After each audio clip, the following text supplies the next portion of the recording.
வணக்கம் நேயர்களே. செலவு சேமிப்பு முதலீடு நிகழ்ச்சிக்கு உங்களை வரவேற்கிறேன். அனைவருக்கும் இனிய புத்தாண்டு நல்வாழ்த்துக்கள்.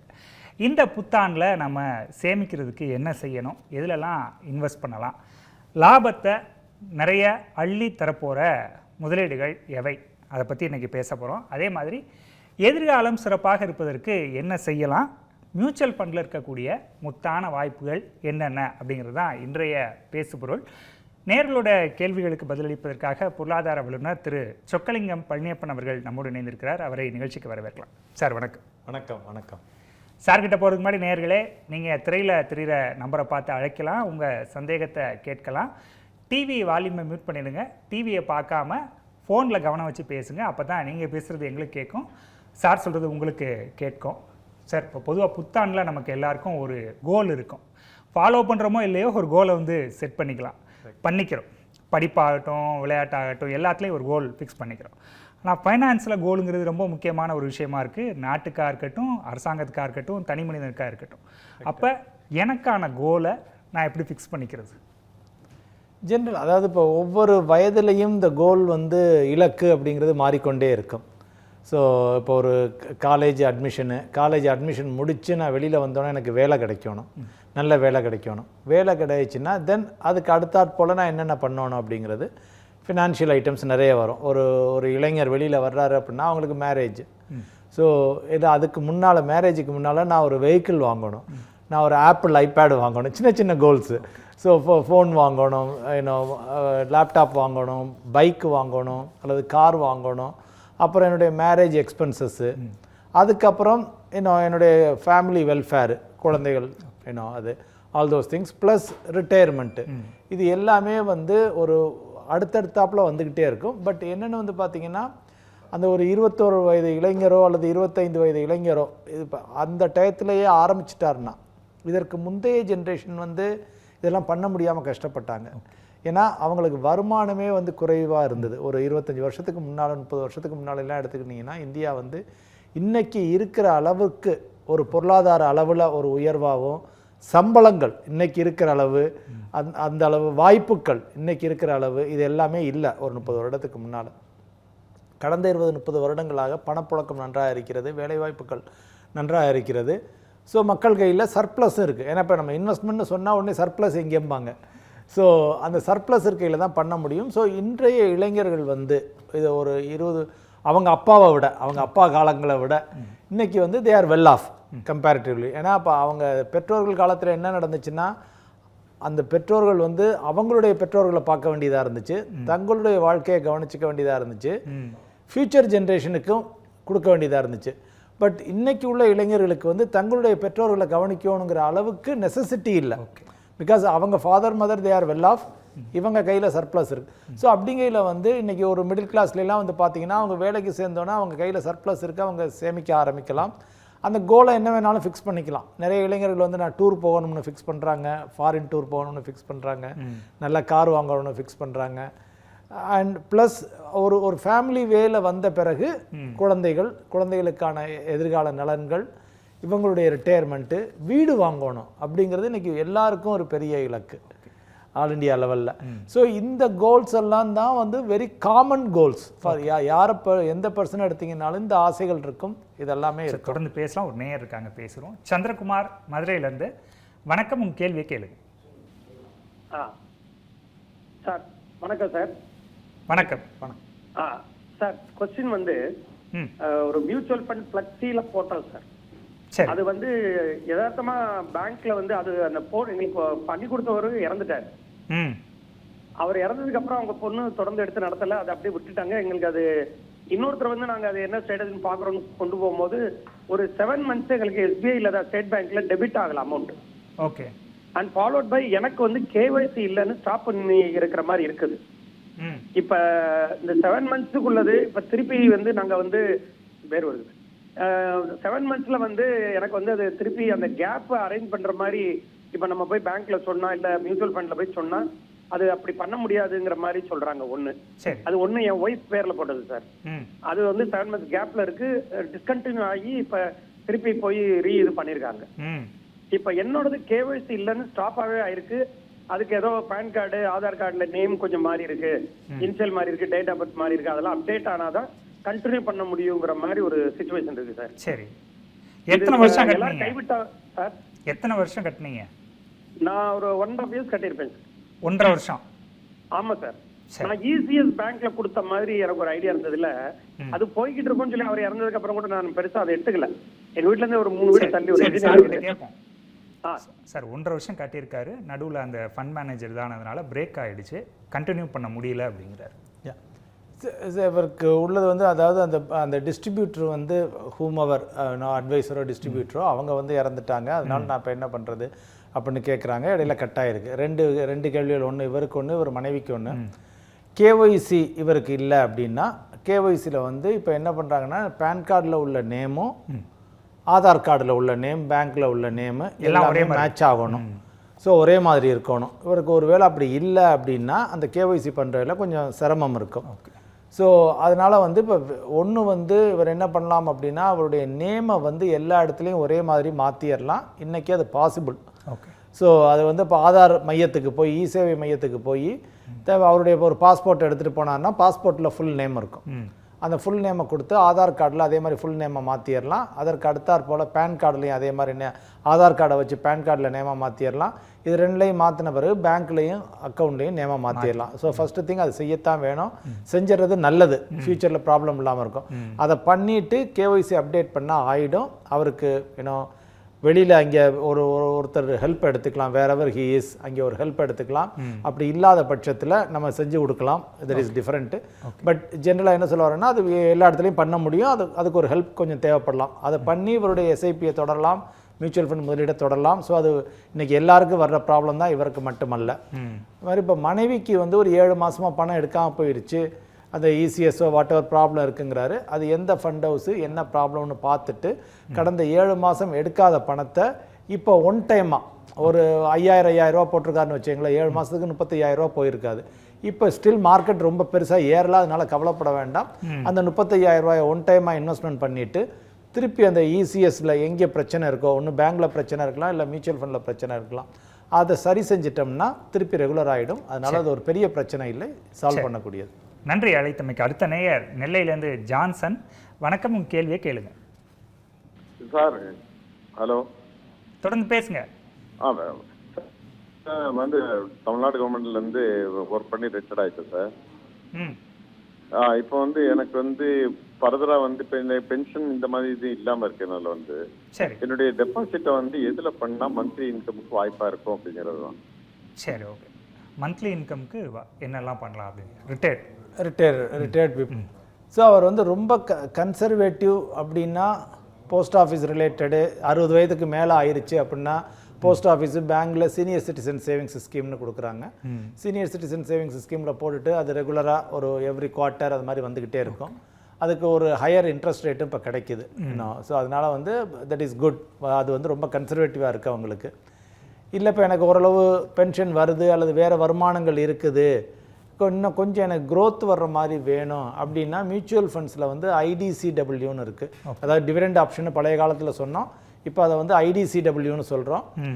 அது இல்லாவிட்டால் எஸ்டபிள்யூபி சிஸ்டமேட்டிக் வித்ட்ராவல் பிளான் இருக்குது. ஸோ இது ரெண்டில் ஒரு ஆப்ஷன் எடுத்துகிட்டு ஹைப்ரிட் ஃபண்ட்ஸ் மாதிரி போட்டுட்டு அதுலேருந்து ஒரு வருடத்திற்கு 7.2% அல்லது 8.4% வாட் எவர் அப்ராக்சிமேட்டாக 7.2 எடுத்துக்கிட்டு அதில் என்ன வசதின்னா அந்த அவங்களுக்கு டிவிடெண்ட் மாதிரி, அதாவது ஒரு ஃப்ளோ கேஷ் ஃப்ளோ மாதம் வரும். வந்த பிறகும் அந்த தொகை வந்து சிறிது கூடுதலாக வளர்ந்து கொண்டு இருக்கும். ஒரு 1-2% எக்ஸ்ட்ராவும் வளரும் லாங் டேர்மில். ஸோ கொஞ்சம் ரிஸ்க் எடுக்கிறதா இருந்தால் மியூச்சுவல் ஃபண்டில் எஸ்டபிள்யூபி இல்லை ஐடிசிடபிள்யூ, ரிஸ்கே வேண்டாம் அப்படின்னு சொன்னால் சீனியர் சிட்டிசன் சேவிங்ஸ் ஸ்கீம். சரி, நன்றி அழைத்தமைக்கு. அடுத்த நேயர் கும்பகோணத்துலேருந்து தியாகராஜன்.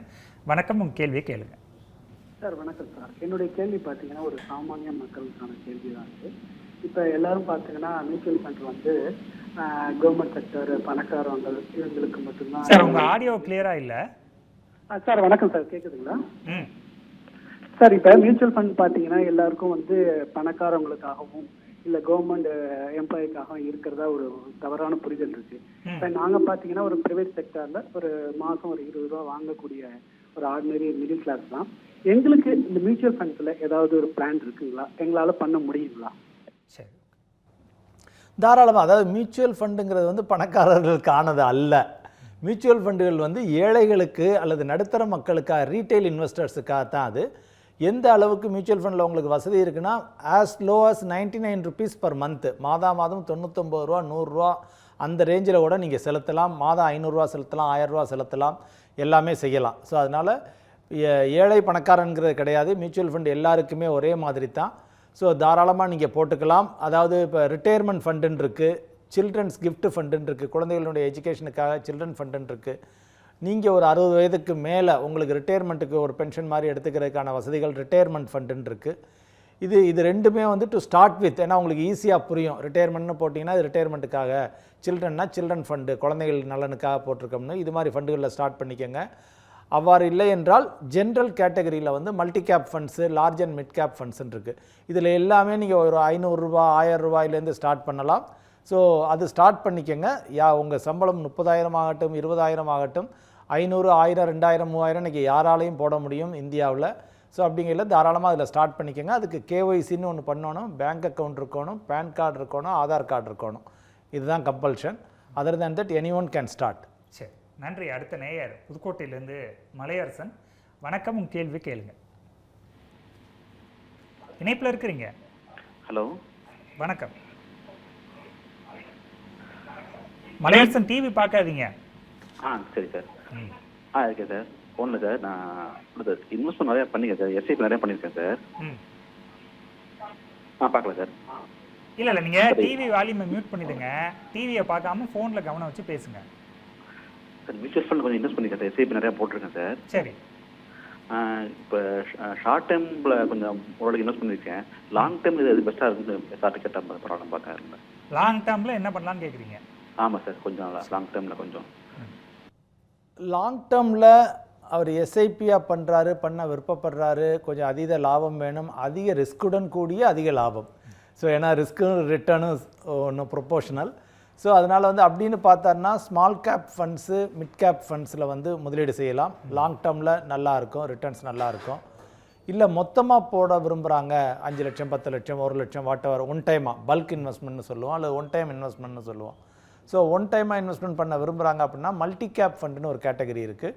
அந்த மல்டி கேப் ஃபண்ட் கேட்டகரியில் போட்டாங்கன்னா ஒரு முதலீடு செஞ்சாங்கன்னா மினிமம் ஒரு 5 to 7 years தேவையில்லாத பணத்தை மட்டும் இதில் போடுங்க.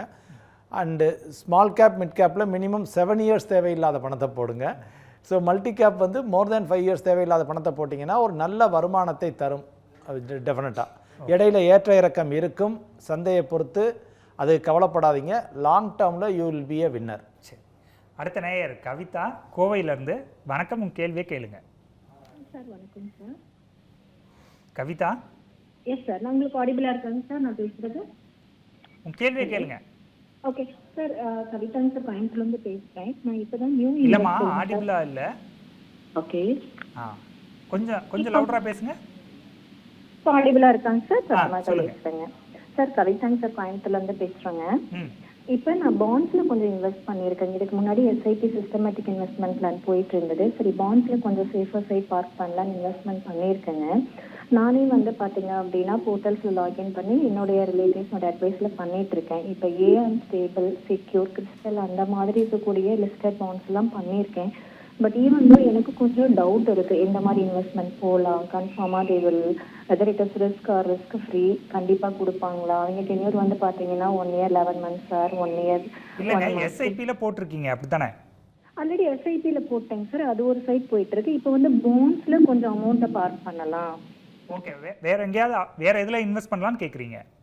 இதில் பாண்ட்ஸில் பண்ணியிருக்கேன். இந்த பாண்ட்ஸில் பண்ணுறது ஹவு இட் இஸ் செக்யூர்டு, எப்படி நம்ம இந்த ஓகே பாண்டில் பண்ணியிருக்கீங்க. அதில் கொஞ்சம் எனக்கு கொஞ்சம் டவுட் இருக்குது. New investor bonds. சரி, ஓகே. உங்களோட கேள்வி ஆடிபிளாக இல்லை. இல்லை பாண்டில் பண்ணியிருக்கு, எஸ்ஐபியில் ஆல்ரெடி பண்ணியிருக்கேன். பாண்டில் பண்ணியிருக்குது எவ்வளோ செக்யூர்டு அப்படின்னு கேட்குறாங்க, எவ்வளோ பாதுகாப்பானது அப்படிங்கிறாங்க. அதாவது நீங்கள் பாண்டில் பண்ணுறீங்க அப்படின்னா முடிந்த வரைக்கும் மத்திய அரசாங்கம் சார்ந்த பாண்டுகளில் பண்ணுங்க. Reserve Bank of India RBI பாண்ட்ஸ்ன்னு இருக்குது, அப்புறம் போஸ்ட் ஆஃபீஸ் ரிலேட்டட் இருக்குது. ஸோ இது மாதிரி ஆர்பிஐ பாண்ட்ஸ் வந்து கொஞ்சம் நல்ல ரேட்டில் இருக்குது. இது வந்து 100% கேரண்டீடு. கவர்மெண்ட்டை பணம் இல்லைனாலும் கவர்மெண்ட் வந்து அச்சடித்து உங்களுக்கு கொடுத்துட முடியும். ஸோ வேறஸ் நீங்கள் ப்ரைவேட் பாண்ட்ஸ் வாங்கையில் ஹையர் இன்ட்ரெஸ்ட் ரேட் பாண்டுகள் வாங்கினீங்கன்னா 11%, 12%, 13% தர்றாங்க அப்படிங்கிற பாண்டுகளை வாங்கினீங்கன்னா அது ரிஸ்க்கு தான். எய்தர் 0 or 1 வந்துச்சுன்னா உங்களுக்கு வட்டியும் அசலும் சேர்ந்து வரும், இல்லைன்னா ஒன்றுமே கிடைக்காமையும் போக வாய்ப்பு இருக்கிறது. ஸோ அதனால் பாண்டுகளில் முதலீடு செய்யலை, நீங்கள் மியூச்சுவல் ஃபண்டில் முதலீடு செய்கிறத விட மிக மிக அதிகமான கவனத்துடனும் பயத்துடனும் பாண்டுகள் அணுகணும். ஸோ அதுக்கு நீங்கள் ரொம்ப கொஞ்சம் சேஃபாக வச்சுக்கணும்னா பேங்க் டெபாசிட்டை வச்சுக்கோங்க, இல்லை கொஞ்சம் இன்ட்ரெஸ்ட் கூட வேணும்னா RBI பாண்ட்ஸை வச்சுக்கோங்க, அல்லது கவர்மெண்ட் ரிலேட்டட் பாண்ட்ஸில் போடுங்க. வேறஸ் நீங்கள் ப்ரைவேட் பாண்ட்ஸில் போடையில் தப்பு இல்லை, ஹை குவாலிட்டி பாண்ட்ஸாக பார்த்து போடுங்க. AAA ரேட்டிங்னு சொல்லுவோம், AAA AAA rating, AAA rating உள்ள பாண்டு அல்லது AA ரேட்டிங் உள்ள பாண்டு. அதனால் ஒரு அட்வைசர் உதவியுடன் செய்வது மிக நல்லது.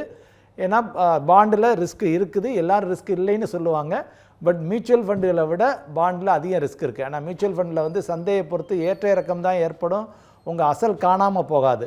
பாண்டுகளில் வந்து உங்கள் அசல் காணாமல் போகவும் வாய்ப்பு இருக்கிறது.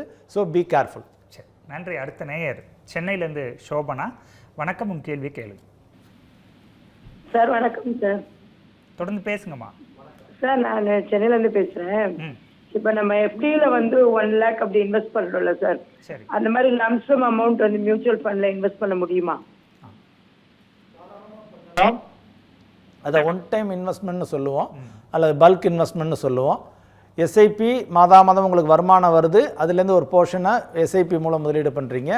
நீங்கள் SIP பண்ணிக்கிட்டு இருக்க ஃபண்டிலேயே கூட 1 லட்ச ரூபாயை கொண்டே போடலாம், எப்போ வேணாலும் போடலாம், தாராளமாக போடலாம். 1 லட்சம் இல்லை, 50,000 இல்லை, 1 கோடி, எவ்வளவு வேணாலும் எவ்வளவு தொகை வேணாலும் போடலாம், அதே ஃபண்டில் போடலாம்.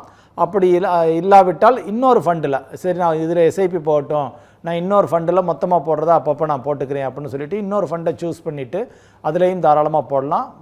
மியூச்சுவல் ஃபண்டுகளில் மாதமும் முதலீடு செய்யலாம், அவ்வப்பொழுதும் முதலீடு செய்யலாம். சரி, நன்றி அழைத்தமைக்கு. சார், நம்ம கோல் பற்றி பேசிகிட்டு இருந்தோம், தொடர்ந்து பேசலாம். டெஃபினட்டாக. ஸோ ஒவ்வொரு ஏஜுக்கும் ஒவ்வொரு கோல் வருது. இப்போ இந்த கோலை செட் பண்ணல, இப்போ புது வருஷம் அப்படிங்கிறது, புது வருஷம் பிறப்பும் போது ஜென்ரலாக எல்லாருமே வந்து ஒரு கோல் செட் பண்ணுவாங்க.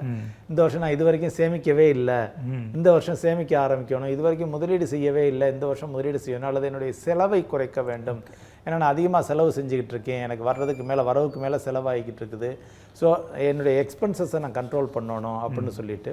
ஸோ ஜென்ரலாக இதெல்லாம் பார்க்கையில் வந்து ஒரு புதுசாக லைஃப்பை தொடங்குறவங்க வந்து பெட்டர் அவங்க எக்ஸ்பென்சஸை வந்து எழுத ஆரம்பித்தாங்கன்னா, ஓகே, எழுத ஆரம்பித்து அதை வந்து டெய்லி எனக்கு என்னென்ன எக்ஸ்பென்ஸ் ஆகுது, இது கரெக்ட் தானா, எங்கள் அப்பா அம்மா இதுக்கு எப்படி செலவு பண்ணியிருப்பாங்க, ஏன்னா இப்போ ஆப்ஸ் நிறைய இருக்குது அப்படின்னு சொல்லிட்டு எல்லாருமே ஆப்பில் வந்து ரேட்டை கூட கம்பேர் பண்ணுறதில்ல. சரி, உடனே இது பண்ணிடுறாங்க இல்லையா? உடனே பண்ணிடுறாங்க. உடனே இருக்காங்க, பேசிடுவோம்.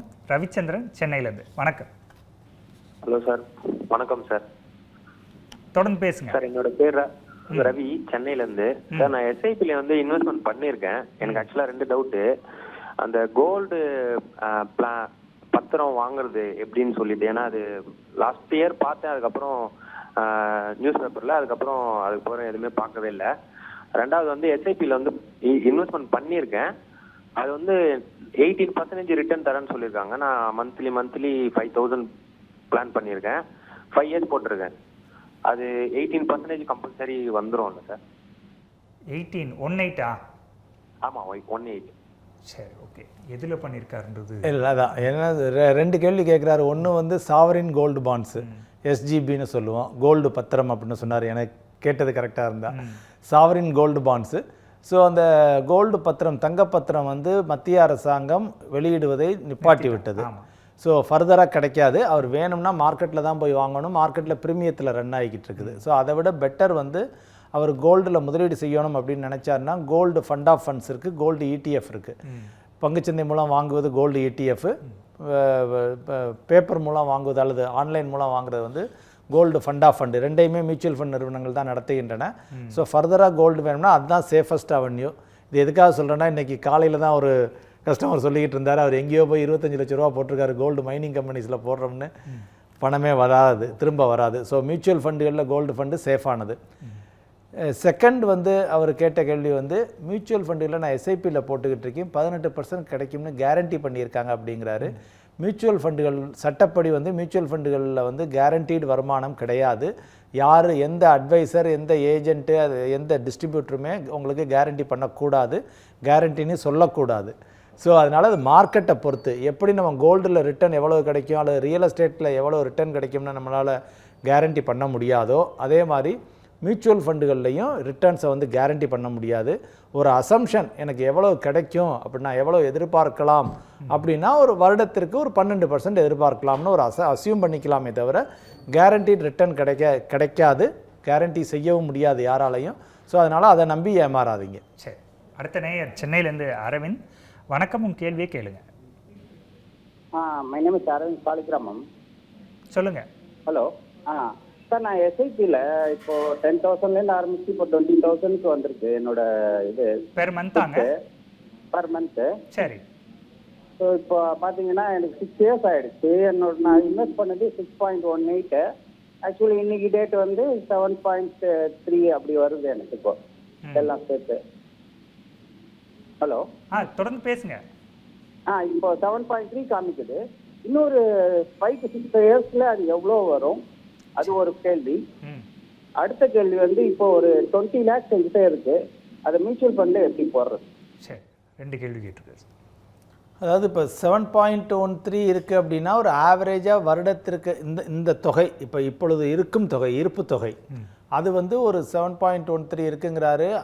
ஒரு அப்ராக்சிமேட்டாக ஒரு 12% பர் ஆனம் கிடைக்கும் அப்படின்னு எடுத்துக்கணும்னா 6 வருடத்தில் டபுள் ஆகும்.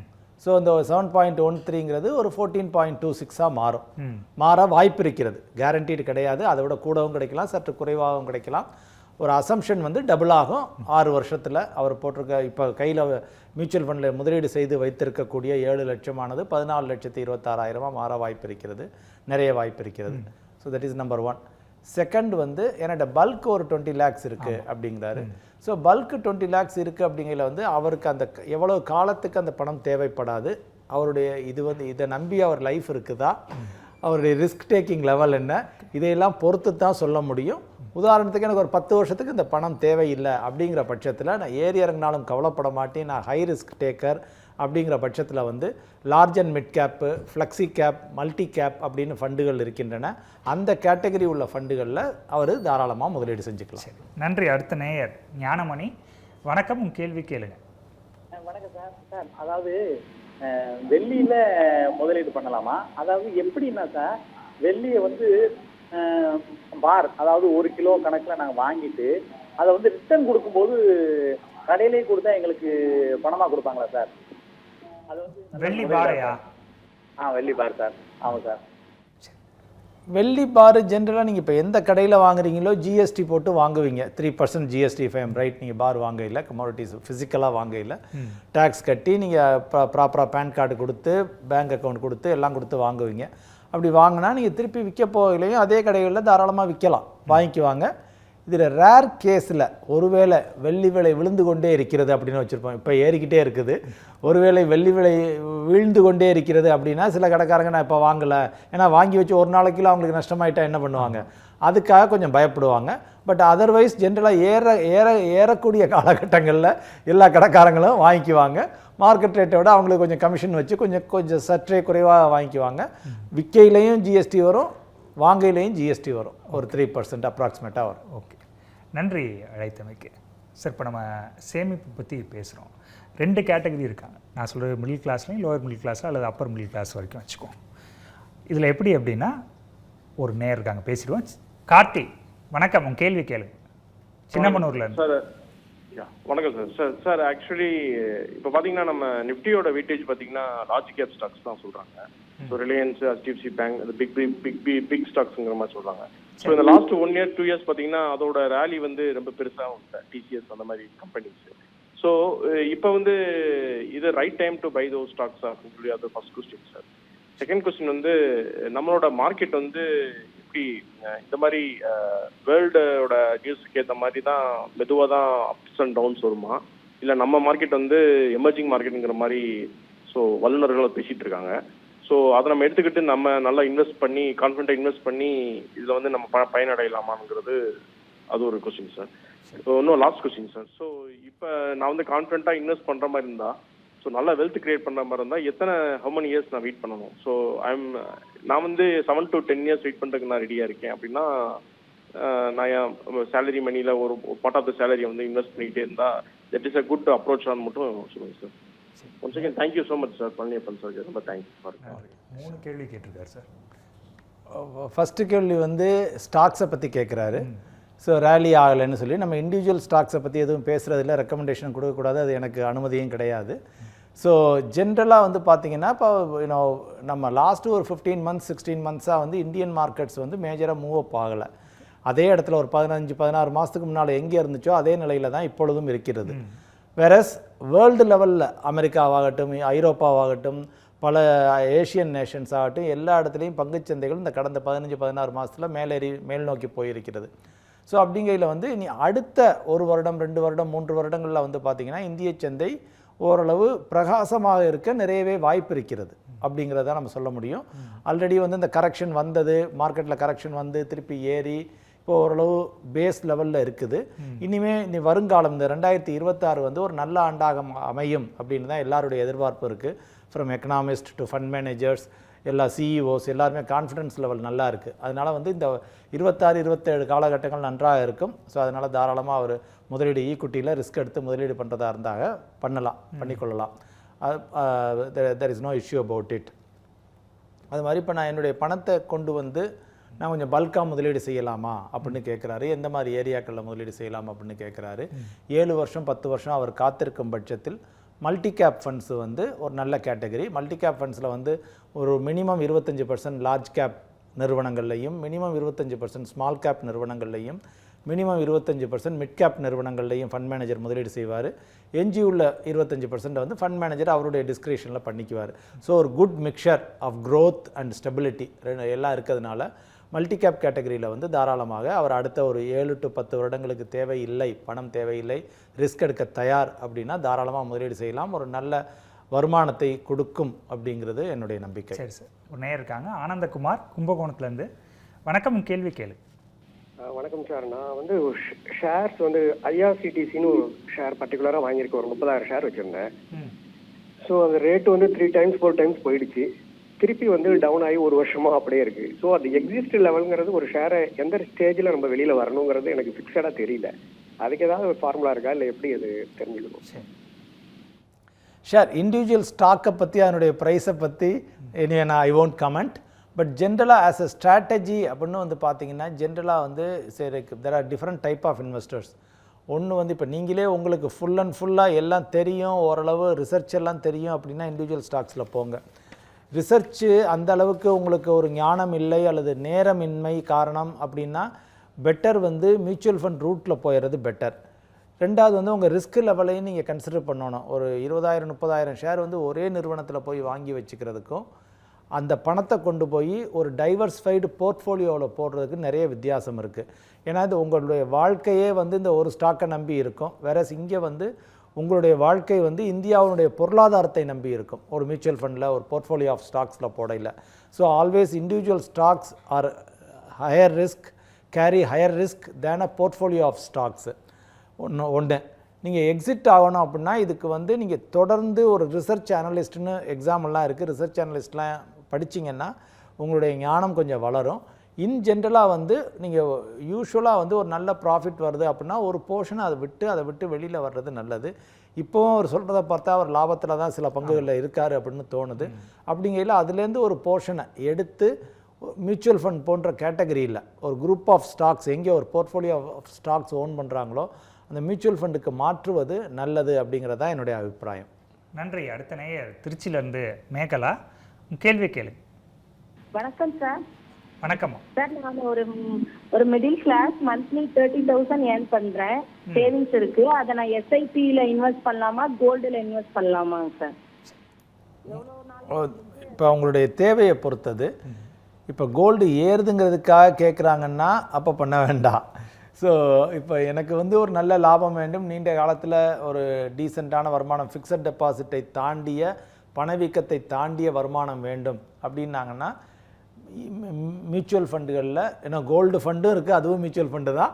பட் ஈக்விட்டி மியூச்சுவல் ஃபண்டுகளில், பங்கு சார்ந்த மியூச்சுவல் ஃபண்டுகளில் முதலீடு செஞ்சுக்கின்னா இங்கேருந்து அதனுடைய ஓட்டம் நல்லா இருக்கும். ஏன்னு சொல்கிறேன்னா ஒரு ரீசன் இன்னும் நம்ம கோல்டு இது ஏறாதுன்னு நான் சொல்லலை, கோல்டு இன்னும் ஏறிக்கொண்டே செல்லலாம், ஏன்னா அரசாங்கங்கள் பூரா வாங்குகின்றன. பட் இன்றைக்கி லெவலில் வந்து பார்த்திங்கன்னா கோல்டுக்கும் நிஃப்டி இண்டெக்ஸ் ஆர் ஈக்விட்டி மார்க்கெட்டுக்கும் ஒரு ரேஷியோ சொல்லுவோம். ஸோ கோல்டு நிஃப்டி ரேஷியோ வந்து பார்த்திங்கன்னா இப்போ 1.4ன்னு இருக்குது. 1க்கு மேலே போகையில் வந்து ஈக்விட்டி இஸ் சீப்பர், ஓகே, 1க்கு கீழே வரையில் கோல்டு இஸ் சீப்பர். ஸோ இப்போ அதனால் இன்றைய காலகட்டத்தில் வச்சு பார்க்கையில் நீங்கள் ஈக்விட்டி மியூச்சுவல் ஃபண்டுகளில் தொடங்கிக்கங்க. ஏன்னா கோல்டு வந்து ஆல்ரெடி உங்கள்கிட்ட இருக்கும், நீங்கள் கழுத்தில் காதில் கையில் எல்லாத்துலேயும் போட்டிருப்பீங்க, வீட்லேயும் நிறைய இருக்கும். இந்தியர்கள் தான் இன்னும் இந்திய குடிமக்கள் மட்டும் கிட்டத்தட்ட 25,000 டன்னுக்கு மேலே கோல்டை ஓன் பண்ணுறாங்க அப்படின்னு ஒரு கணக்கு சொல்லுது வேர்ல்டு கோல்டு கவுன்சில் கணக்கு. ஸோ அதனால் கோல்டு ஏற்கனவே வச்சுருக்கீங்க, உங்கள்கிட்ட இல்லாத ஈக்விட்டி மியூச்சுவல் ஃபண்டுகள் அதில் எஸ்ஐபியாக போட்டுங்க. சரி, அடுத்த நேயர் சுரேஷ் திண்டுக்கல்லேருந்து. வணக்கம், உங்கள் கேள்வி கேள்வி. சார் வணக்கம் சார். வணக்கம், சொல்லுங்கள் sir. First of all happy new year sir. நன்றிங்க சார். என்னோட டவுட் என்னன்னா, என்னோட சினாரியா சொல்லிடுறேன். ஆக்சுவலாக வந்து என்னோட மந்த்லி இன்கம் வந்து 1.25 lakhs தான். சரி. ஓகே. ஸோ நான் வந்து ஆல்ரெடி இஎம்ஐ பே பண்ணிட்டு இருக்கேன், ஹோம் லோன். ஸோ நான் இன்னொரு 2.5 yearsல கம்ப்ளீட் பண்ணுவேன் 50K. ஸோ இப்போ நான் ரீசெண்டாக தான் வந்து மியூச்சுவல் ஃபண்டில் இன்வெஸ்ட் பண்ண ஸ்டார்ட் பண்ணியிருக்கேன். ஓகே.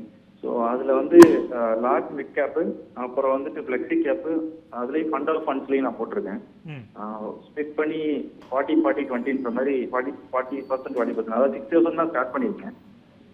ஸோ இயர்லி 10% இன்க்ரீஸ் பண்ணுற மாதிரி போட்டிருக்கேன். என்னோட டவுட் என்னன்னா, என்னோட எய்ம் வந்து 10 years கழிச்சு 2 crores வந்து நான் பில் பண்ணணும் கார்பஸ்.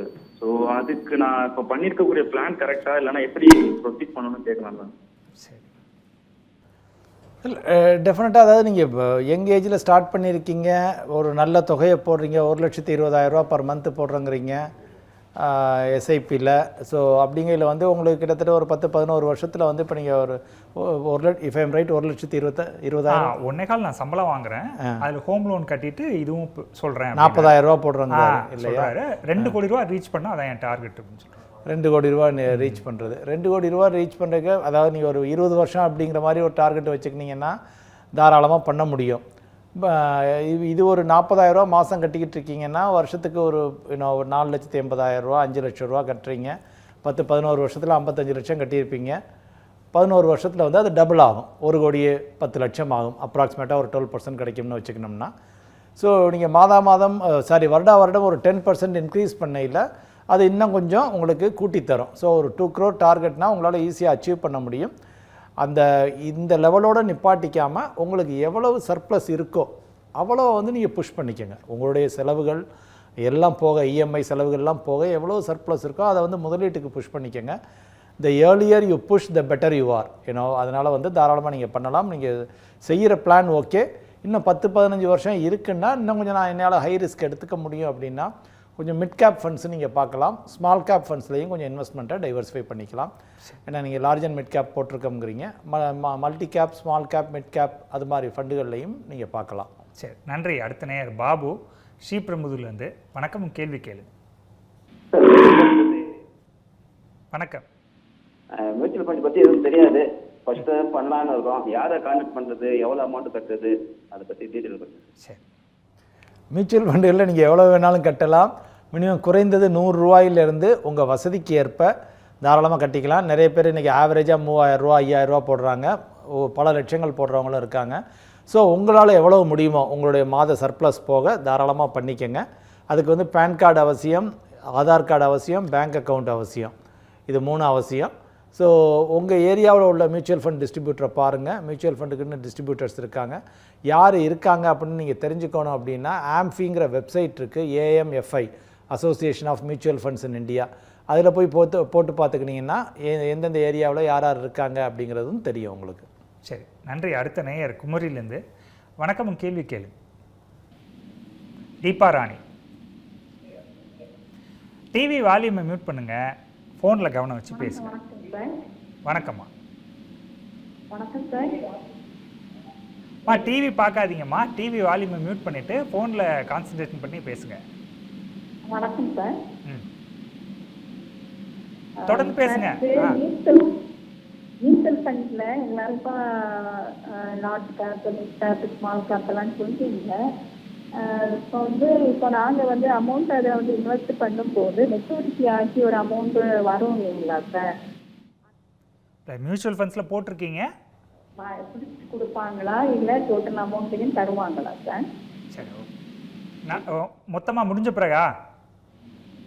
மொத்தமாக முடிஞ்சதுக்கு அப்புறம் டோட்டல் நம்ம மெச்சூரிட்டி அமௌண்ட் அதை கிடைக்கும் போது வாங்கும்போது டாக்ஸ் பிடிச்சிட்டு கொடுப்பாங்களா? அது எவ்வளோ பர்சன்டேஜ் கொடுப்பாங்க மட்டும்? டாக்ஸ் எவ்வளோ பிடிப்பாங்கன்னு கேட்குறேன். சரி, அதாவது இப்போ இந்தியாவில் நீங்கள் இந்தியாவில் வசிப்பவராக இருந்தால், இந்தியாவில் வசிக்கிறவங்களாக இருந்தால் நீங்கள் மியூச்சுவல் ஃபண்டை வெளியில் எடுக்கையில் டேக்ஸ் பிடிக்க மாட்டாங்க. அவங்க கேட்குறது பிடிப்பாங்களான்னு கேட்குறாங்க, பிடிக்க மாட்டாங்க. டிடிஎஸ், டேக்ஸ் ரிடக்ஷன் அட் சோர்ஸுங்கிறது கிடையாது. அது வெளிநாடு வாழ் இந்தியர்களுக்கு அது மாதிரி அவங்க என்ன அப்ளிகபிள் டேக்ஸை பிடிச்சிக்கிட்டு தான் மீதி பணத்தை கொடுப்பாங்க. இந்தியாவில் வசிக்கிறவங்களுக்கு மியூச்சுவல் ஃபண்டில் முதலீடு செஞ்சிங்கன்னா முழு பணமும் உங்கள் கைக்கு வந்துடும். உங்கள் கைக்கு வந்த பிறகு அதில் எவ்வளோ டேக்ஸ் அப்ளிகபிள்னு பார்த்து நம்ம தான் கட்டணும். ஒரு ஆடிட்டர் வச்சு, விவரம் தெரியாதவங்க ஆடிட்டர் வச்சு கட்டணும். ஸோ எவ்வளோ டேக்ஸு நான் கட்டணும் அப்படின்னா, வர்ற லாபத்தில் வருடம் 1.25 லட்சம் ரூபா வரைக்கும் டேக்ஸ் கிடையாது. ஸோ இந்த போட்டுட்டு இப்போ இந்த அடுத்த வருஷம் நீங்கள் பணத்தை எடுக்கிறீங்க. ஒரு எக்ஸாம்பிளுக்கு நீங்கள் 5 வருஷத்துக்கு முன்னால் போட்டிருக்கீங்க. 5 வருஷத்துக்கு முன்னால் போட்டது இப்போ டபுளாக இருக்குது. ₹1,00,000 போட்டது இப்போ ₹2,00,000 இருக்குது.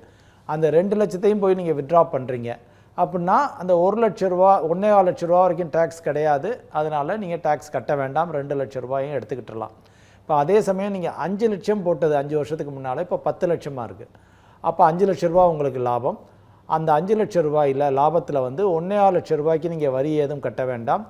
₹3.25 லட்சம் 12.5% மேனி கணக்கு பண்ணி வருமான வரி கட்ட வேண்டும். அதுக்கு பேர் லாங் டேர்ம் கேபிட்டல் கெயின்ஸ் டேக்ஸ்ன்னு சொல்லுவோம். சரி, நன்றி. அடுத்த நேயர் மதுரையிலேருந்து செந்தில்நாதன். வணக்கம், உன் கேள்வி கேளு. டிவி வால்யூமை மியூட் பண்ணிடுங்க. இணைப்பில் இருக்கிறீங்க. வணக்கம். டாப் அப் எஸ்ஐபி, ஃப்ரீடம் எஸ்ஐபியை பத்தி கொஞ்சம் சொல்லுங்க. அப்புறம் எஸ்டபிள்யூபிக்கு ஐடியல் ஸ்கீம் என்னென்னங்கிறத கொஞ்சம் சொல்லுங்க. ஃபஸ்ட்டு ஒன்று எஸ்டபிள்யூபிக்கு கேட்டார், இன்னொன்று மறந்து சரியாக கேட்கல. எனிவே, ஸோ எஸ்டபிள்யூபிக்கு ஜென்ரலாக ஐடியல் ஸ்கீம்ஸ் அப்படின்னு பார்த்தீங்கன்னா ஹைப்ரிட் ஃபண்டுகள் எஸ்டபிள்யூபிக்கு பெட்டர். ஸோ ஏன்னா அந்த ஹைப்ரிட் ஃபண்டுகளில் ஏற்ற இறக்கம் சற்றே குறைவாக இருக்கும். இப்போ நீங்கள் அக்ரஸிவ் இன்வெஸ்டராக இருந்தால் ஹை ரிஸ்க் எடுக்க முடியும் அப்படின்னா ஃபுல் ஈக்விட்டி ஃபண்ட்ஸில் போயிட்டு நீங்கள் எஸ்டபிள்யூபி எடுத்துக்கலாம். அப்படி இல்லைன்னா aggressive hybrid fund, balanced advantage funds, multi asset allocation ஃபண்ட்ஸ்னு 3 கேட்டகரி இருக்குது. இந்த 3 கேட்டகரியில் நீங்கள் போட்டுட்டு எஸ்டபிள்யூபி தாராளமாக எடுத்துக்கலாம். ஒரு ரீசனபுளாக இருக்கும்.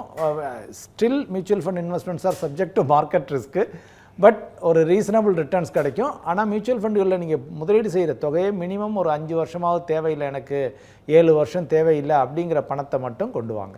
சரி, நன்றி. அடுத்த நேயர் ஜெயபிரகாஷ் சென்னையிலேருந்து. வணக்கம், உன் கேள்வி கேளுங்க. சார் வணக்கம் சார். இப்போ எனக்கு ஃபண்டு நான் large cap, mid gap, small gap, multi cap எல்லாத்துலேயும் ஃபண்ட் இருக்கு. அதே சமயத்தில் சில டூப்ளிகேஷன் இருக்கு. ஒரு ஆள் எத்தனை ஃபண்ட் வச்சுக்கலாம் அப்படின்றது ஒரு கேள்வி ஒன்று. ரெண்டாவது, இப்போ mutual fund versus equity versus கோல்டில் என்ன மாதிரி, என்னோட ஏஜ் 49, என்ன மாதிரி ரேஷியோவில் இன்னொரு ஷேரை பிரிச்சு குட் பண்ணலாம் அப்படின்றது கேள்வி சார். ரெண்டாவது, இப்போ ஃபண்டு இப்போ சரியாக பெர்ஃபார்ம் பண்ணல அப்படின்னா அதை கன்டினியூ பண்ணுறதா இல்லை அதை சுவிட்ச் ஓவர் பண்ணுறது மூலமாக நமக்கு என்ன ப்ரோஸ் அண்ட் கான்ஸ், இதை பற்றி எக்ஸ்பிளைன் பண்ண நல்லா இருக்கும் சார். ஏன்னா 2-3 கேள்வி தொடர் கேள்விகளாக இருக்குது. எனிவே, அலோகேஷன் ஒன்று அசட் அலோகேஷன் கேட்டார், இன்னொன்று சுவிட்ச் ஓவர் கேட்டார், அதுக்கு முன்னால் ஒன்று கேட்டார். அதெல்லாம் லாஸ்ட்டு கேட்ட 2 ஞாபகம் இருக்குது, அதை சொல்லிடுறேன். அசட் அலோகேஷன் ஜென்ரலாக இவருக்கு இப்போ 49 வயசு 50 வயசாகுது. அப்போ 60 வயசுலேருந்து இவருக்கு பணம் தேவைப்படலாம் அப்படின்னு நான் அசியூம் பண்ணிக்கிறேன். அப்படின்னா இன்னொரு 10 இயர்ஸ் இருக்குது, ஒரு ரீசனபிள் பீரியடு. ஸோ ப்ராபப்ளி இப்போ கொஞ்சம் கோல்டு ஒரு 10%, 15% மேக்ஸிமம் அலோகேஷன் வச்சுக்கலாம். டெட்டு அனதர் ஒரு 20-25% எமர்ஜென்சிக்காக வச்சுக்கட்டும். மீதி ஒரு 50 to 60% அவர் ஈக்விட்டியில் வச்சுக்கலாம். இதை வந்து ஒரு 55 வயசில் திருப்பி ரிவ்யூ பண்ணணும். 60 வயசில் ரிட்டையர் ஆக போகிறாரு அப்படின்னா 55 வயசில் கொஞ்சம் ரிவ்யூ பண்ணிவிட்டு தேவைக்கு ஏற்றாற் போல் இந்த அலோகேஷனை மாற்றிக்கணும். ஸோ அப்ராக்சிமேட்டாக 50-60% ஈக்விட்டி, ஒரு 25-30% டெட்டு, ஒரு 10-15% கோல்டு, அது வச்சுக்கலாம். இப்போ ஒரு நபர் எத்தனை ஃபண்டுகளை வைத்து கொள்ளலாம் அப்படின்னு கேட்குறாரு. ஆப்டாக வந்து, அதாவது ஸ்மால் இஸ் பியூட்டிஃபுல்னு சொல்லுவோம். இப்போ சில பேருக்கு போர்ட்ஃபோலியோ ப்ளோட் ஆகிடும். பட் ஜென்ரலி வந்து ஒரு 3 to 5 ஃபண்ட்ஸ் இருந்துச்சுன்னா போதும். ஓவர் பீரியட் ஆஃப் டைம் வந்து கொஞ்சம் ப்ளோட் ஆகும், கொஞ்சம் அதிக ஒரு 8 to 10 ஃபண்ட்ஸ் வரைக்கும் போகலாம். ஒரு 15-20 ஃபண்டு 25 ஃபண்டெல்லாம் நீங்கள் வச்சுக்கணுங்கிற அவசியமே கிடையாது. ஸோ கம்பேக்டாக ஒரு 5 to 10 ஃபண்ட்ஸ் மேக்ஸ், அதுக்கு மேலே தேவையில்லை. சரி, நன்றி. அடுத்த நேயர் அபுதாபிலேருந்து அரவிந்த். வணக்கம், கேள்வியை கேளுங்க. Sir good morning, name Aravind. Sir நான் வந்து பார்த்தீங்கன்னா என்னோட இன்வெஸ்ட்மெண்ட்ஸ் வந்து இன்னைக்கு டேட் வரைக்கும் பார்த்தீங்கன்னா மோஸ்ட்லி எஃப்டியில் தான் வந்து பிளான் பண்ணியிருக்கேன். இன்னைக்கு டேட் வரைக்கும் எஃப்டி தான் போயிட்டு இருக்கு. ஒரு 3 இயர்ஸ் முன்னாடி வரைக்கும் வந்து மியூச்சுவல் ஃபண்ட்ஸும் போட்டிருந்தேன் நான். என்னன்னா மியூச்சுவல் ஃபண்ட்ஸில் வந்து இந்த ரிட்டர்ன் அந்த லாங் டேர்ம் தான் வச்சுருந்தேன், மல்டி கேப் ஃபண்ட்ஸ் தான் வச்சுருந்தேன். அது எனக்கு அந்த பீரியட் முடிஞ்சு க்ளோஸ் பண்ணி வர்றப்போ ஈவன் தோ என்ஆர்ஐனாலும் வந்து எனக்கு அந்த டேக்ஸ் வந்து பிடிச்சிட்டு தான் கொடுத்தாங்க. ஸோ அதுக்கடுத்து நான் இப்போ மியூச்சுவல் ஃபண்ட்ஸில் வந்து நான் இன்வெஸ்ட் பண்ணலை. ஃபர்ஸ்ட் திங் என்னன்னா, இப்போ ஃபர்தராக இப்போ நாங்கள் மியூச்சுவல் ஃபண்ட்ஸ் இன்வெஸ்ட் பண்ணால் என்ஆர்ஐக்கு வந்து டேக்ஸ் பெனிஃபிட்ஸ் எதுவும் கிடையாதுங்களா? ஒரு டேக்ஸ் வந்து பிடிக்கிறாங்க. செகண்ட் திங் வந்து எஸ்ஐபி வந்து ரெக்கமெண்டடா இல்லை எப்படி சார்? மியூச்சுவல் ஃபண்ட்ஸில் வந்து நான் டைரெக்டாக லாங் டேர்மே போயிடலாமா, இல்லை எஸ்ஐபி வந்து ரெக்கமெண்டடா? சரி, 2 கேள்வி கேட்டிருக்காரு சார். எஸ்ஐபியில் என்ன வாங்கலான்னு கேட்டிருக்காரு. நான் ஒரு என்ஆர்ஐ, டேக்ஸ் அதிகமாக இல்லாமல் எனக்கு என்னெல்லாம் மியூச்சுவல் ஃபண்டில் என்ன இல்லை. இப்போ அவர் இருக்கிறது வந்து அபுதாபியில் இருக்குது. Abu Dhabi, very good. ஸோ இப்போ யுனைடெட் அரப் எமிரேட்ஸில் இருக்கவங்களுக்கு வந்து அங்கே கேபிட்டல் கெயின்ஸ் கிடையாது. ஸோ அதனால் வந்து இந்தியாவிலையும் வந்து உங்களுக்கு வந்து அவங்க கேபிட்டல் கெயின்ஸ் எக்ஸம்ஷன் வாங்கிக்கலாம். பர்டிகுலர்லி இந்த நாட்டுக்கு சொல்கிறேன், ஒவ்வொரு நாட்டுக்கும் மாறுபடும். ஸோ மியூச்சுவல் ஃபண்டுகளில் முதலீடு பண்ணையில் இப்போ அங்கே கேபிட்டல் கெயின்ஸ் இல்லாத நாடுகளில் வந்து இந்தியாவில் வந்து கொஞ்சம் எக்ஸம்ஷன் வாங்கிக்கலாம். ஸோ அபுதாபியும் அதில் வருது. அதனால் நீங்கள் முதலீடு பண்ணையில் என்ன பண்ண வேண்டி இருக்கும் அப்படின்னா, நீங்கள் அங்கே உங்கள் பெர்மனன்ட் ரெசிடென்ட் சர்டிஃபிகேட், பிஆர்சிம்பாங்க, பெர்மனன்ட் ரெசிடென்ட் சர்டிஃபிகேட் வாங்கி இந்தியாவில் இன்கம் டேக்ஸ் டிபார்ட்மெண்ட்டில் அதை காமிச்சு, உங்கள் ஆடிட்டர் மூலம் அதை காமிச்சு, அதுக்கு இங்கே ஃபார்ம் 10 சம்திங் அது மாதிரி இருக்குது, அதை கொடுத்து நீங்கள் வந்து டேக்ஸ் எக்ஸம்ஷன் வாங்கிட்டு அந்த சர்டிஃபிகேட்டை மியூச்சுவல் ஃபண்டுகிட்ட கொடுத்தீங்கன்னா உங்களுக்கு வருமான வரியை சோர்ஸில் பிடிக்க மாட்டாங்க. திஸ் ஒரு ஆப்ஷன். செகண்ட் ஆப்ஷன் வந்து நீங்கள் சோர்ஸில் பிடிச்சிருவாங்க, 12.5% பிடிச்சிட்றாங்கன்னு வச்சுக்கோங்க. பிடிச்சிட்டு உங்களுக்கு மீதி வருது. அப்போ வந்து நீங்கள் அந்த பிஆர்சி எல்லாம் கொடுத்து இங்கே கொடுத்து எக்ஸம்ஷன் கொடுத்து நீங்கள் திருப்பி அந்த கேபிட்டல் கெயின்ஸை திருப்பி வாங்கிக்கலாம். மியூச்சுவல் ஃபண்டுகளில் யுஏஇயில் இருக்கக்கூடிய நபர்களுக்கு இந்த வசதி உள்ளது. ஸோ அதனால் அவங்க டேக்ஸ் கட்ட வேண்டாம், டேக்ஸ் ஃப்ரீ. கிட்டத்தட்ட இந்தியர்கள் கூட நம்ம டேக்ஸ் கட்டுறோம், என்ஆர்ஐ அவங்க கட்ட வேண்டாம். சரி, எஸ்ஐபி போடலாமா, பல்க் போடலாமா அப்படிங்கிறது, இவர் நான் பணத்தை போட்டு வெளியில் எடுத்தோம்னாரு, ஏன் எடுத்தாருன்னு எனக்கு தெரியல. அவருக்கு தேவை இல்லை, லாபம் வந்துருச்சுன்னு எடுத்திருக்காரு. ஸோ அப்படி எடுக்கணுங்கிற அவசியம் கிடையாது. உங்களுக்கு தேவைப்படுற பொழுது மட்டும் பணத்தை நீங்கள் எடுத்துக்கங்க. நீங்கள் எஸ்ஐபிலையும் போடுங்க, பல்க்கும் போடுங்க. பல்க்கு கையில் ஒரு 30 லட்சம் இருக்கா, பல்கையும் போட்டுருங்க. பல்கை போட்டுட்டு மாதம் உங்களுக்கு வரக்கூடிய சர்ப்ளஸையும் மியூச்சுவல் ஃபண்டுகளில் போடுங்க. நீண்ட காலத்தில் ஒரு அபரீதமான வருமானத்தை, ஒரு நல்ல வருமானத்தை நீங்கள் தாராளமாக எதிர்பார்க்கலாம். இந்தியா வந்து ஒரு வளரும் பொருளாதாரம், அதனால் வந்து நல்லாவே ரிட்டர்ன்ஸ் நல்லா கிடைக்கும். சரி, நன்றி. அடுத்த நேயர் செங்கற்பட்டுலேருந்து சசிகுமார். வணக்கம், கேள்வி கேளு. சார் வணக்கம் சார். வணக்கம் சார். நம்ம வந்து பார்த்தீங்கன்னா கோகுலத்துலேருந்து ஒரு சீட் ஒரு 10 லேக் எடுத்துருக்கோம் சார். இந்த மாதம் 5ஆம் தேதி வருது. சரி, நம்மளுக்கு சின்ன டவுட் தானே சார். அதை வந்து நகை கோல்டில் இன்வெஸ்ட்மெண்ட் பண்ணி அதை ஒரு பேங்க்ல அடகு வச்சுட்டு அதில் சின்ன சின்ன ஃபைனான்ஸ், நம்ம கடைகளில் 10,000 20,000 அது போல் நம்ம வந்து ஒரு ஃபைனான்ஸ் பண்ணுவோம். அது போல் பண்ணுறது பெஸ்ட்டா, இல்லை நம்ம கோல்டு எடுக்க தேவையில்ல, நீங்கள் டைரெக்டாக ஃபைனான்ஸே பண்ணுங்க, ஒரு கடை மூலியமாக பண்ணுங்க, அதுவே போதும். சின்ன ஒரு டவுட்டு தான் சார். நம்ம இன்வெஸ்ட்மெண்ட் பண்ணிட்டு அதை அடகு வச்சுட்டு பண்ணலாமா, இல்லை டைரெக்டாக இன்வெஸ்ட் பண்ணிட்டு நம்ம கடைகளில் அப்படியே ஃபைனான்ஸே பண்ணிடலாமா? சரி, ஓகே. கோல்டில் கொண்டு போய் பண்ணலாமா, இல்லை நான் ஃபைனான்ஸில் பணத்தை போட்டுக்கலாமான்னு கேட்குறாரு. பெட்டர் வந்து நீங்கள் ஃபைனான்ஸ் பண்ணுறீங்க, லைசன்ஸ்டாக ஃபைனான்ஸ் பண்ணுறீங்க அப்படின்னா, உங்கள் தொழிலில் நல்ல வருமானம் இருக்குது அப்படின்னா உங்கள் தொழிலையே போட்டுக்கோங்க. ஏன்னா இதை கொண்டே திருப்பி நீங்கள் கோல்டை வாங்கி விற்று இதெல்லாம் பண்ணுறதுக்கு வந்து உங்கள் தொழிலில் பணம் தேவைப்படுது அப்படிங்கையில் உங்கள் தொழிலில் போட்டுங்க. பட் தொழிலேருந்து வருமானத்தை ஓரளவு நீங்கள் எடுத்துக்கொள்வதற்கு மறக்காதீர்கள். ஏன்னா உங்களுக்குன்னு நீங்கள் ஒரு சேஃப்டி செக்யூரிட்டி ஏற்படுத்தணும். பிஸ்னஸ்ங்கிறது ஆல்வேஸ் ரிஸ்க்கு. ஸோ பிஸ்னஸ் எப்போ வேணாலும் ஏறலாம் இறங்கலாம். ஸோ அதுலேருந்து ஒரு தொகையை எடுத்து மாதம் மியூச்சுவல் ஃபண்ட் போன்ற முதலீடுகளில் நீங்கள் முதலீடு செஞ்சுக்கிட்டு வாங்க. இப்போ பல்காக இருக்க பணம் உங்களுக்கு தேவைப்பட்டுச்சுன்னா உங்கள் தொழிலுக்கு எடுத்துக்கோங்க. சரி, நன்றி. அடுத்த நேயர் சென்னையிலேருந்து சுப்பிரமணி. வணக்கம், கேள்வி கேளு. சுப்பிரமணி, இணைப்பில் இருக்கிறீங்க. போஸ்ட் ஆஃபீஸ்லேயோ இல்லை பேங்க்லேயோ டெபாசிட் பண்ணுறோன்னு வச்சுக்கோங்க சார். சீனியர் சிட்டிசனுக்கு கேஷாக எவ்வளோ டெபாசிட் பண்ணலாம்? எவ்வளோ சார் உங்ககிட்ட இருக்குது? கேஷாக பண்ணணுன்னாக்கா வந்து எவ்வளோ பண்ணலாம் மினிமம்? சரி, கேஷாக நீங்கள் எவ்வளோ வேணாலும் பண்ணலாம். பேன் கார்டை கொடுத்துருந்தீங்கன்னா வருமான வரி அலுவலகத்திலேருந்து உங்களுக்கு வந்து நோட்டீஸ் வரும். இந்த கேஷ் டெபாசிட் பண்ணியிருக்கீங்க, இதனுடைய சோர்ஸ் என்ன அப்படின்னு சொல்லி நோட்டீஸ் வரும். ஸோ அதனால் வந்து நீங்கள் அது எது மூலம் வந்தது, எப்படி வந்துச்சு, நீங்கள் அக்ரிகல்ச்சர் பண்ணீங்க, அக்ரிகல்ச்சர் விற்று வரவு, கொள்முதல் விற்று வரவு, விவசாயத்து மூலம் அப்படின்னா அதை நீங்கள் பதில் சொல்கிற மாதிரி இருக்கும். ஸோ அவ்வளோதான். நீங்கள் பேங்க்கில் டெபாசிட் பண்ணையிலையும் ஒரு லெவலுக்கு மேலே பண்ணையில் அவங்களும் அதற்கு உண்டான காரணங்களை கேட்பாங்க. அதுக்கு நீங்கள் எழுதி கொடுக்குற மாதிரி இருக்கும். ப்ளஸ் கேஷ் டெபாசிட் அதிகமாக பண்ணையில் பேங்க் சார்ஜஸும் இருக்கும். இது எல்லாத்தையும் நீங்கள் கவனத்தில் கொண்டுக்கோங்க. சரி, நன்றி சார். நம்ம பேசிகிட்டு இருந்தோம் middle class, lower middle class பற்றி. ஒரு கேட்டகரி இப்போ எனக்கு செலவு போக 10,000 ரூபா எக்ஸ்ட்ரா இருக்குது, என்ன பண்ணலான்றது ஒரு கேட்டகரி. இன்னொன்று எனக்கு மாத செலவே 50 ரூபா ஆனால் எனக்கு 45 ரூபா தான் வருதுங்கிறது இன்னொரு கேட்டகரி. 2 பேருக்குமே இன்வெஸ்ட் பண்ணுற ஆசை இருக்கும். பட் இந்த பற்றாக்குறையில் இருக்கிறவங்க அதை மீட் பண்ணுறதுக்கே பெரிய அடுத்தடுத்த வேலைகளை செய்ய வேண்டிய இருக்குது. அப்படிங்கிறப்போ இவங்க 2 பேருக்கும் இன்வெஸ்ட்மெண்ட்டுக்கு ஒரு பிளான் சொல்லணும் அப்படின்னா என்ன சொல்லுவீங்க? இல்லை, ஜென்ரலாக வந்து இப்போ கொஞ்சம் பற்றாக்குறையில் இருக்கவங்களுக்கு பணம் தேவைப்பட்டு கொண்டே இருக்கும் ஜென்ரலாக. ஸோ இப்போ அப்படிங்கையில் வந்து அவங்க ரிஸ்க் எடுத்து முதலீடு செய்ய முடியாது. அவங்களுக்கு தான் அதிக வருமானம் தேவை. அன்ஃபார்ச்சுனேட்லி அவங்க ரிஸ்க் எடுக்க முடியாது. ஏன்னா இன்றைக்கி பணத்தை கொஞ்சம் கொஞ்சமாக சேமிச்சுக்கிட்டே இருப்பாங்க. திருதுப்புன்னு ஒரு அவசரம் வரும். பையனுக்கு ஸ்கூல் கட்டணும், பிள்ளைக்கு ஸ்கூல் ஃபீ கட்டணும், இல்லை பிஸ்னஸுக்கு தேவை, இல்லை வண்டி ஓட்டுறேன், ஆட்டோ வண்டி ஓட்டி ஒரு டயர் கெட்டு போச்சு நான் மாற்றணும், அது மாதிரி திடீர்னு அவங்களுக்கு பணம் தேவைப்படும். ஸோ அதனால் வந்து அவங்க ரிஸ்க் இல்லாத முதலீடுகளில் ஆரம்ப காலங்களில் முதலீடு செஞ்சுக்கிறது பெட்டர். அவங்களுக்கு ஒரு சர்ப்ளஸ் வர்ற வரைக்கும். வேறஸ் எனக்கு சர்ப்ளஸ் இருக்குது, உபரி வருமானம் இருக்குது அப்படிங்கிறவங்க வந்து ரிஸ்க் எடுத்து முதலீடு செஞ்சுக்கலாம். அவங்க வந்து மாதம் இந்த எஸ்ஐபியில் ஒரு இன்னும் 5,000 ரூபா போடுறேன், 10,000 ரூபா போடுறேன், 15,000 போடுறேன், வாட்டவர் 2,000 போடுறேன், 1,000 போடுறேன். ஸோ அதை வந்து மாதம் அவங்க முதலீடு செஞ்சுக்கிட்டே வந்தாங்கன்னா ஒரு பீரியட் ஆஃப் டைம் வந்து அந்த growth வந்து ஒரு அபாரமாக இருக்கும். ரெண்டாவது, எல்லாருக்கும் நான் சொல்கிறது வந்து முதலீடுங்கிறது ஒரு ஒழுக்கம். முதலீட்டு ஒழுக்கத்தை கொண்டு வரணும். அவங்க மாதம் கட்டாயமாக சேமிக்க வேண்டும், யாருக்கு உபரி வருமானம் இருக்கோ. ஸோ அப்படி சேமிச்சுக்கிட்டு வரையில் அவங்க ஒரு 10 வருஷம் 20 வருஷம் 30 வருஷத்துலாம் பார்த்தாங்கன்னா அவங்க ஒரு பொற்குவியலை அவங்க பார்க்க முடியும். அதாவது இன்றைக்கி இந்தியா வந்து ஒரு வரலாறு காணாத அளவு வளர்ச்சியில் இருக்குது. ஸோ அது சந்தையிலையும் தெரியும், எவ்ரிடே தெரியாது. கடந்த 15 மாதம் சும்மா இருக்குது. இன்னும் திருப்பி எழும்பி வரையில் அடுத்த ஒரு 5 வருடத்தை இலக்க வச்சு பண்ணையில் தாராளமாக நல்ல வருமானங்களே அவங்க பெற முடியும். சரி சார், ஒரு நேயர் இருக்காங்க, பேசிடுவோம். வெங்கட்ரமணி, கும்பகோணத்துலேருந்து. வணக்கம், உங்கள் கேள்வி கேளுங்க. வணக்கம் சார். தொடர்ந்து பேசுங்க.